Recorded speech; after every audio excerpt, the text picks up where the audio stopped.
नमस्कार दोस्तों, कैसे हैं आप सभी। स्वागत है आप सभी का मेरे चैनल पे। तो दोस्तों, आज हम जिस टॉपिक पे बात करने जा रहे हैं उसका नाम है अरावली हिल्स। आजकल ट्रेंडिंग में आपको ये टॉपिक दिख रहा होगा हर जगह, कमेंट्स में, इंस्टाग्राम की कमेंट्स में, सेव अरावली सेव अरावली। तो भाई ये है क्या? तो स्टार्टिंग से जानेंगे और क्या मैटर हुआ है और इसका रिज़ल्ट क्या निकला है और आगे क्या होने वाला, क्या हिल्स कटेंगे या नहीं कटेंगे, इन सब के बारे में मैं आपको बताता हूँ। ठीक। तो अगर हम लोग स्टार्टिंग से शुरू करें तो पहली चीज़ अरावली की हिस्ट्री पे अगर जाया जाए, क्योंकि स्टार्टिंग समझने का मज़ा ज़्यादा आएगा।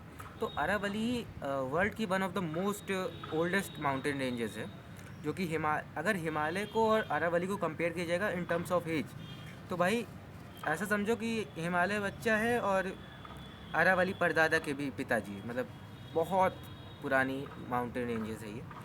और ये पहले के टाइम पे ज़्यादा बड़ी होती थी, अब सॉइल इरोजन वगैरह की वजह से ये काफ़ी छोटी हो गई हैं, क्योंकि बहुत सारे करोड़ों करोड़ों सालों से चलते चलते इसका सॉइल काफ़ी ख़राब हो चुका है। अब 4 स्टेट्स में रेंजेस जाती हैं, गुजरात में, राजस्थान में, हरियाणा में और दिल्ली में। सबसे ज़्यादा माउंटेन रेंजेस राजस्थान में है, थोड़ी बहुत गुजरात में, हरियाणा में और दिल्ली में। और अगर आपको इसका और बारे में बताया जाए तो फिर जैसे कि जो मैक्सिमम फॉल्ट्स हैं राजस्थान के, इंक्लूडिंग द चित्तौड़गढ़ फॉल्ट, जो कि इंडिया का सबसे बड़ा फॉल्ट है, किला है, तो वो भी अरावली माउंटेन रेंजेस के ऊपर है।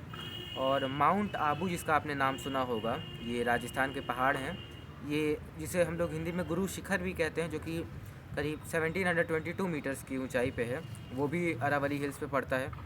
इवन जो हमारा राष्ट्रपति भवन है और एक और चीज़ है JNU, जवाहर नवोदय विद्यालय। और तो ये दोनों चीज़ें भी जो अरावली का एजेस हैं, जैसे दिल्ली तक पहुँचता है ना अरावली, तो अरावली के ऊपर ही है, मतलब अरावली रेंज के अंदर ही ये दोनों चीज़ें भी बनी हुई है हमारी। और करीब करीब 692 किलोमीटर्स की इसकी लंबाई है। और इसका जो हाईएस्ट पॉइंट है वो माउंट आबू है। ये सब मैंने आपको बता दिया। अब देखो मैटर क्या हुआ था, मेन चीज़। अभी सुप्रीम कोर्ट ने गवर्नमेंट के एक सुझाव पे आदेश निकाला कि भाई जो 100 मीटर से नीचे की जो 100 मीटर तक की पहाड़ियाँ हैं अरावली में, 100 मीटर या 100 मीटर से ऊपर, वो तो अरावली कंसिडर की जाएंगी, पर जो 100 मीटर से नीचे है उन्हें अरावली नहीं कंसिडर किया जाएगा। तो क्या होगा, उनको काट दिया जाएगा। उनकी मिट्टी, उनका जो अंदर के खनिज पदार्थ हैं, उनके आयरन और अगर कोई सोना चांदी भी कुछ अगर मिल जाए वहाँ पे, तो ये सब जो हमारे माफिया लोग हैं, gold mafia, soil mafia, stone mafia, ये सब यूज़ करेंगे। तो यही प्रॉब्लम हुई थी। पर अब जो इसमें भी जो मेन प्रॉब्लम है ना, कि जब अरावली को ध्यान से देखा गया, किसको द्वारा देखा गया, forest survey of India FSI की तरफ से जब इसको चेक किया गया, तो पता चला कि भाई अरावली का जो 8.7% हिस्सा है, केवल उतना ही हिस्सा ऐसा है जो 100 मीटर से ऊंचाई पे है। 8.7% का हिस्सा, मतलब समझो 91.3% हिस्सा जो है वो केवल 100 मीटर से नीचे है। यानी कि ऑलमोस्ट लगभग पूरी पहाड़ियाँ ये लोग काटने की तैयारी में हैं। और इससे बहुत सारी प्रॉब्लम्स भी होंगे, और वो प्रॉब्लम भी अभी हम डिस्कस करते हैं। उससे पहले क्या प्रॉब्लम होने से, प्रॉब्लम होगी कैसे? 100 मीटर से नीचे है, अरावली से अलग हो गया अब अरावली के ऊपर तो हमारा फॉरेस्ट कंजर्वेशन लॉ लगता है, यानी कि उस पर माइनिंग नहीं हो सकती, इलीगल माइनिंग नहीं हो सकती। पर जैसे ही फॉरेस्ट कंजर्वेशन लॉ हटा, माइनिंग शुरू हो जाएगी भाई, लीगल माइनिंग होगी और फिर लीगल माइनिंग भी हो सकती है। अभी तो बहरहाल SC ने ऑर्डर निकाला है कि जो नई कंपनीज़ हैं वो अरावली पे माइनिंग नहीं कर सकती, पर जो पुरानी कंसिडर्ड कंपनीज़ हैं वो तो कर सकती हैं ना, वो तो अपना खेला करेंगी। और दूसरा पॉलिटिशियंस की मदद से जो नई कंपनी है वो भी कुछ ना कुछ गड़बड़ करेंगी। अब प्रॉब्लम पे चलते, प्रॉब्लम क्या आएगी। देखो, सबसे पहली प्रॉब्लम जो हमारे आती है वो है डेजर्टिफिकेशन। मतलब देखो, डेजर्ट कोई जगह नहीं है। जैसे अब तुम कह दो कि भाई फ्लावर वैली है, तो वो एक एरिया है जहाँ तक फ्लावर उगते हैं, अच्छे खासे लेवल पे फ्लावर्स उगते हैं, तो वो फ्लावर वैली हो गई। प्लेन एरिया है, माउंटेन एरिया है, तो ये सब एक एरिया के अंडर में आता है। पर डेजर्ट कोई एरिया नहीं है, डेजर्ट एक वायरस की तरह आप समझो कि भाई उसको जितनी जगह मिलेगी उतना फैलेगा।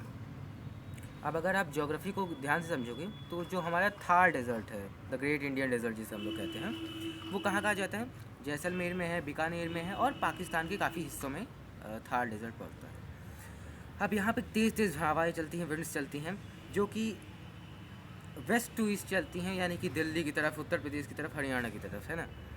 और अगर ये अरावली हिल्स ना होंगी, क्योंकि अरावली हिल्स पे तो बारिश होती है भाई, क्योंकि वो ग्रीन हिल्स हैं, और तो वहाँ पे जितनी भी उसके डस्ट हैं, पार्टिकल्स हैं, वो सब रुक जाते हैं, जिसकी वजह से और दिल्ली उत्तर प्रदेश तक वो क्या बोलते हैं, सूखी हवा नहीं आ पाती है।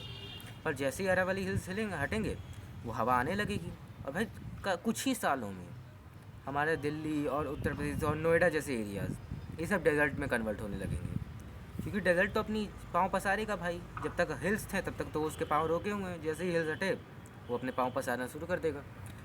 और ऐसा ही अगर चलता रहा तो दिल्ली के हालात भी जैसलमेर जैसे हो जाएंगे। जैसलमेर के हालात बुरे नहीं है, पर जैसलमेर में गर्मी बहुत ज़्यादा है, और वैसे जैसे जैसलमेर कम्प्लीटली डेजर्ट है, और वही सेम हालात होंगे दिल्ली के, है ना। दिल्ली कम्प्लीट डेजर्ट नहीं है, थोड़ा सा हिस्सा है दिल्ली में। दिल्ली में कई हिस्से हैं, वो जोग्राफी के लिए काफ़ी अच्छा है। आप देखो भाई, ये तो इंसानी प्रॉब्लम हो गई ना, और वहाँ जो वाइल्ड लाइफ रह रही है उनका क्या। एक बहुत ही अच्छे लेवल पे अरावली में बायोलॉजिकल चीज़ें रहती हैं।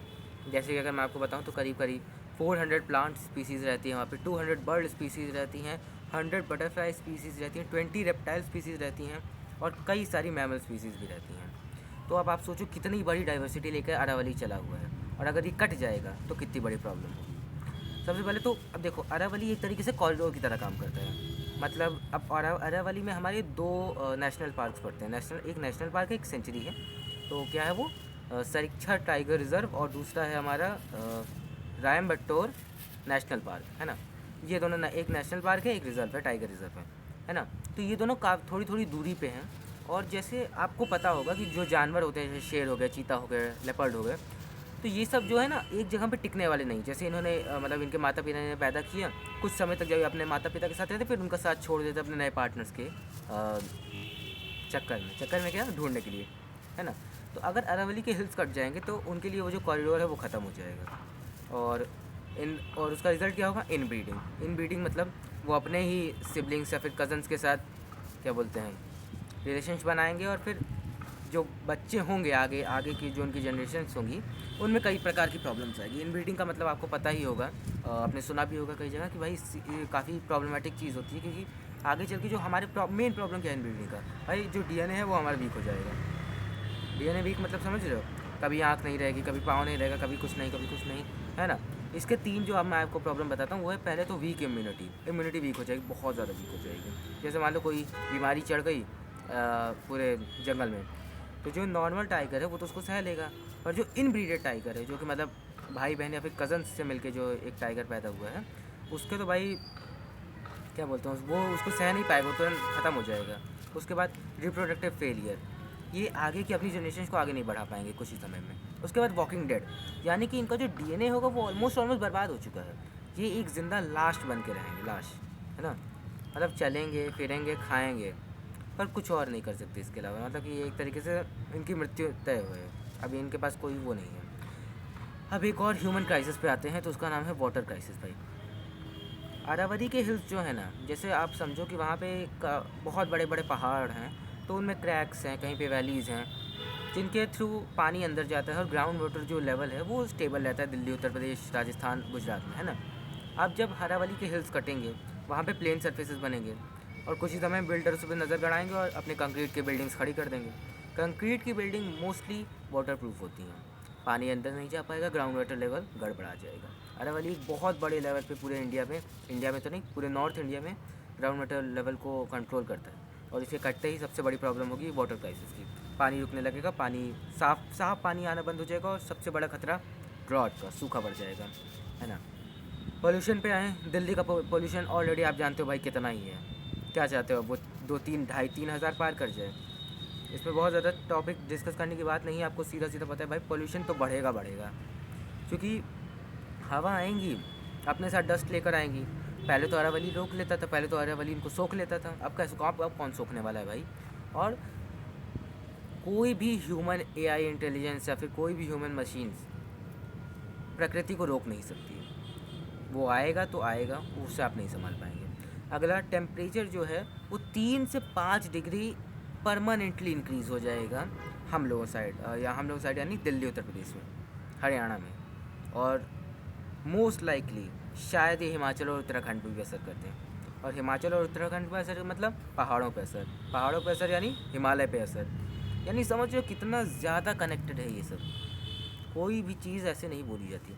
अब आप कहोगे कि भाई इतना तो मैं बता दे रहा हूँ, और भी कोई वीडियोज़ अगर कोई बनाया होगा तो वो भी इतना ही बताया होगा, है ना। मैं भी और भी बताऊँगा, और भी चीज़ें हैं थोड़ी बहुत। तो इतना सब कुछ होने के बावजूद भी भाई ये तो हमसे ज़्यादा इन्फॉर्मेशन हमारे एससी के पास है, हमारी गवर्नमेंट के पास है, तो वो इसको रोक क्यों नहीं रहे? पैसा पैसा पैसा, मनी, है ना? बहुत ज़्यादा एक्सप्लेन नहीं करूँगा, है ना? यील्ड जो है, यील्ड, यही यील्ड यानी समझते हो, गेहूँ चावल, मतलब जो भी पैदाइश होती है खेतों की वो कम हो जाएगी। क्यों कम होगी? डस्ट आएगी, सैंड आएगा, और सैंड फर्टिलिटी डिक्रीज़ करता है।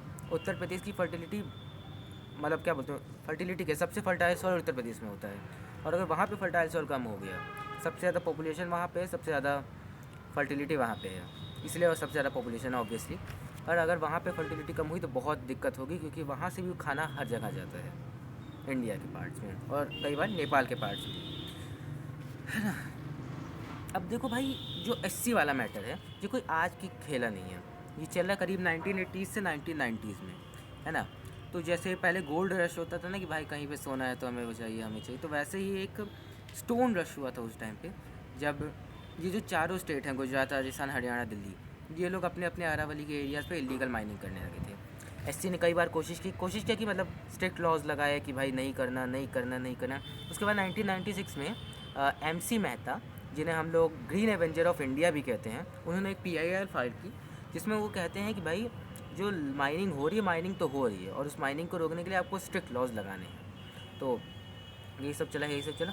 उसके बाद इन्होंने ये भी प्रूव किया कि जो माइनिंग है उससे जो ग्राउंड वाटर है वो टॉक्सिक हो जाता है, क्योंकि भाई मिट्टी खोदोगे, मिट्टी अंदर जाएगी पानी के साथ, और वो ग्राउंड वाटर टॉक्सिक होगा, है ना? उसके बाद फिर करीब 2002 में, मतलब चलता रहा, उन्होंने माइनिंग के लिए लॉज बनाए, ये सब चलता रहा। 2002 में फिर से एक बार बनता है, कमेटी फॉर चेकिंग होती है कि भाई कहाँ पे माइनिंग हो रही है, कहाँ पे नहीं हो रही है, जिसमें उन्हें कई जगह मिलता है ना? और कोशिश भी करते हैं, और फाइनली एक स्ट्रिक्ट लॉ बनाया जाता है जिसे कहते हैं फॉरेस्ट कंजर्वेशन लॉ, जो कि अरावली पे रिक्वायर किया जाता है, और वहाँ पे माइनिंग कम्प्लीटली बैन कर दी जाती है ना?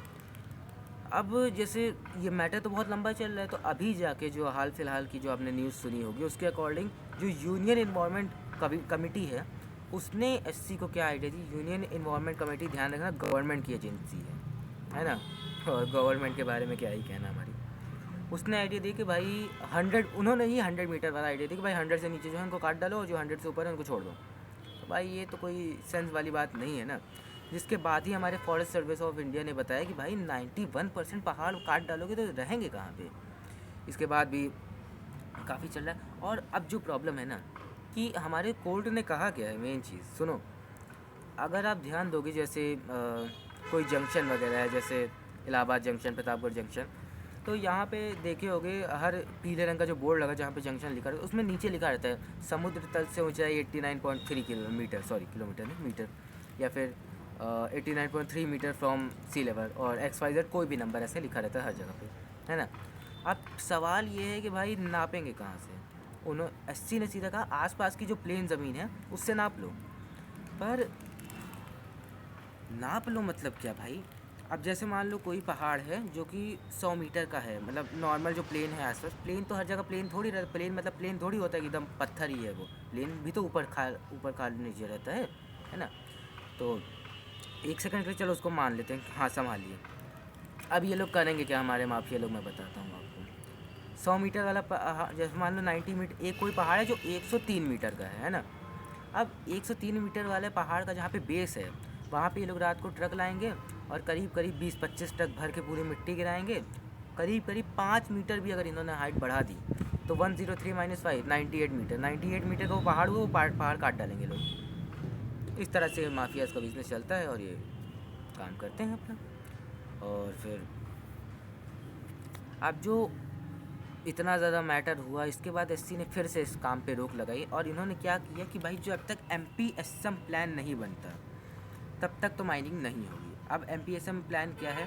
वो है management platform for sustainable mining. अब एससी का ये आइडिया कहीं ना कहीं थोड़ा सा ठीक भी है, और पर अब तुम कहोगे भाई चलो उसके प्लान है क्या, पहले मैं ये समझाता हूँ। एक कमेटी रहेगी जो कि खुद अपने आप से चल के GPS के द्वारा, कैमरेज के द्वारा चेक करेगी वाइल्ड लाइफ कहाँ पे है, कहाँ पे काट सकते हैं, कहाँ पे नहीं काट सकते, और उस हिसाब से फिर कटाई होगी। अब कहोगे भाई इसमें प्रॉब्लम क्या है? तो इसमें जो प्रॉब्लम है वो बताता हूँ मैं आपको। एक झारखंड के जंगल थे, सरांडा जंगल, है ना? तो वहाँ पे कुछ ये हुआ कि ऐसी ही कमेटी बनाई गई कि भाई वहाँ पे ये चेक करेंगे कि कैसे क्या करना है, कितना काटना है। तो उसमें क्या हुआ कि भाई 100% में से 20% पेड़ों को काटने की अनुमति मिल गई, मतलब उन्होंने जो पार्ट्स तय किए थे। पर बाद में इन्होंने क्या किया ना कि इन्होंने कुछ बहानेबाजी करके दोबारा, गवर्नमेंट ने बहानेबाजी करके दोबारा से एक कमेटी बनाई और फिर 80% का भी बहुत सारा हिस्सा जंगल का ये लोग खा गए। तो इसी वजह से इन्फॉर्मेंट्स हमारे डर रहे हैं कि भाई कहीं यही सेम काम यहाँ पे भी ना करें।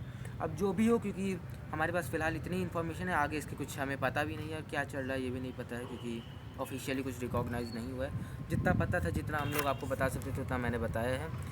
थैंक यू, और चैनल सब्सक्राइब कर लेना भाई। अच्छी वीडियो कोशिश कर रहा हूँ, ठीक। आगे का पार्ट मैं आपको बताऊँगा।